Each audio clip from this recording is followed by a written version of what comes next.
Halo teman-teman, jumpa lagi di channelku Laura Moni.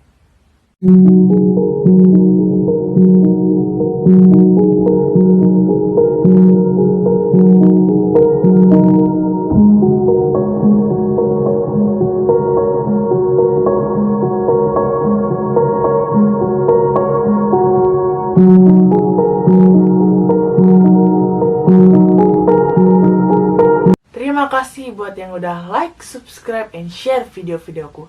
Yang belum subscribe, please dukung channelku ya.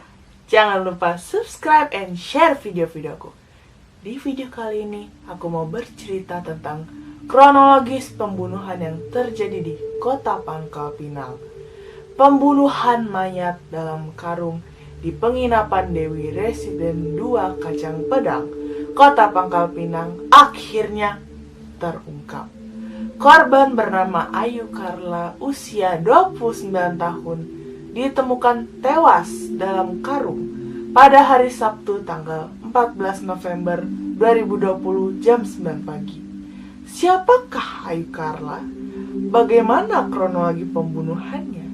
Ikuti terus ya ceritaku teman-teman. Ayu Carla adalah seorang janda muda yang memiliki satu anak. Berprofesi sebagai driver ojol ini mengenal pelaku yang bernama Abdullah Yahya, usia 32 tahun, warga desa Kutaraya, Ogan Komering Ilir atau Oki, Sumatera Selatan.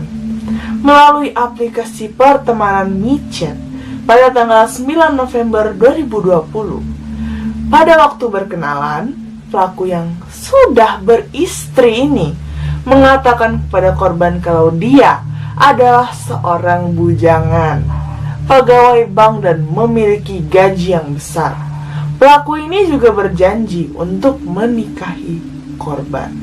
Pelaku dan korban terus berkomunikasi via WhatsApp dan sepakat untuk bertemu pada tanggal 10 November 2020. Pada saat bertemu, mereka sepakat untuk memesan kamar hotel, tepatnya di Dewi Lestari Residen 2. Karena pelaku ini dulu adalah mantan resepsionis di hotel tersebut. Jadi dia bisa mendapatkan kemudahan untuk menggunakan salah satu kamar. Setelah itu, pelaku dan korban sempat jalan-jalan ke kawasan wisata pantai Pasir Padi dan kembali ke hotel pada sore hari. Sampai di hotel, ternyata pelaku ini memiliki niat busuk menguasai harta korban. Korban sendiri sudah mengetahuinya. Pelaku dan korban sempat cekcok dan rebutan handphone milik korban. Pelaku ingin mengambil HP korban untuk dijual. Korban pun berteriak minta tolong. Pelaku yang kalap langsung membekap wajah korban dengan menggunakan bantal dan dengkul kaki pelaku menekan dada korban. Korban pun akhirnya tewas karena kehabisan oksigen dan mengalami patah tulang di bagian dada. Setelah korban meninggal, pelaku sempat ingin membuang mayat korban melalui jendela. Tapi karena tidak kuat mengangkat mayat korban, akhirnya dia memutuskan untuk memasukkan mayat korban ke dalam karung dengan tujuan supaya mayat tidak dikenali dan tidak menimbulkan bau. Pelaku langsung ke belakang penginapan mencari karung, dan dia meninggalkan karung yang berisi mayat korban di dekat lokasi kejadian. Setelah itu, pelaku membawa motor dan handphone milik korban. Pelaku menjual handphone dan menggadaikan motor milik korban sebesar 3 juta rupiah. Kemudian pelaku melarikan diri dari rumahnya di Kayu Agung menggunakan fasilitas laut melalui Pelabuhan Montok, Bangka Barat. Pelaku sempat mendatangi kerabatnya di Sungai Liat, Bangka. KTP dan dompet korban pun dibakar oleh pelaku. Hasil penjualan handphone dan motor milik korban dipakai pelaku untuk biaya hidup dan membeli sabu, narkotika ya teman-teman. Menurut keluarga, pada malam minggu sebelum Ayu meninggal, pelaku pernah datang ke rumah korban. 3 hari sudah berlalu semenjak pembunuhan. Jam 9 pagi, Kustanto, seorang penjaga penginapan, mulanya mencium bau menyengat yang berasal dari karung berwarna putih. Setelah dibuka, ternyata karung itu berisi mayat Ayu Carla. Mayat ditemukan tepat di belakang kamar penginapan nomor 11. Mayat ditemukan dalam posisi tertelungkup, dimasukkan dalam karung besar 50 kilo. Penemuan yang menghebohkan ini pun segera dilaporkan ke pihak yang berwajib. Polisi pun bertindak cepat, mengumpulkan informasi dan melakukan penyelidikan.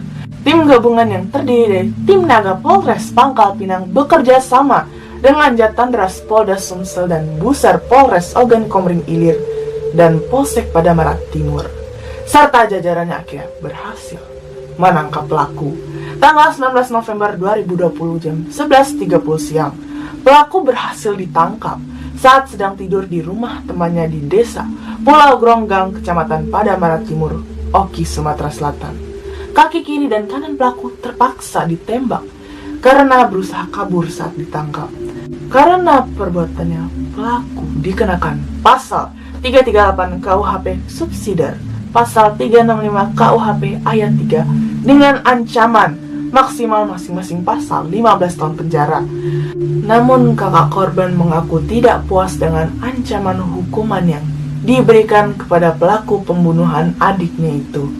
Keluarga korban berharap pelaku dihukum seumur hidup. Nyawa bayar nyawa. Namun keluarga tetap mengikuti dan menghargai prosedur di kepolisian meski belum diizinkan bertemu pelaku. Pelaku sendiri juga mengakui selama pelarian selalu dihantui perasaan bersalah karena sebelum tewas korban melihat pelaku, dan pelaku ini selalu terbayang wajah korban setiap bangun tidur dan dihantui. Berhati-hatilah dan selalu waspada bertemu dengan orang yang baru kalian kenal. Rambut boleh sama hitam, tapi isi hati dan niat tidak ada yang tahu. Oke teman-teman, kita sampai di akhir video. Terima kasih buat kalian yang sudah menonton videoku. Subscribe and share. Tetap sehat, tetap semangat. See you guys in my next video. Bye.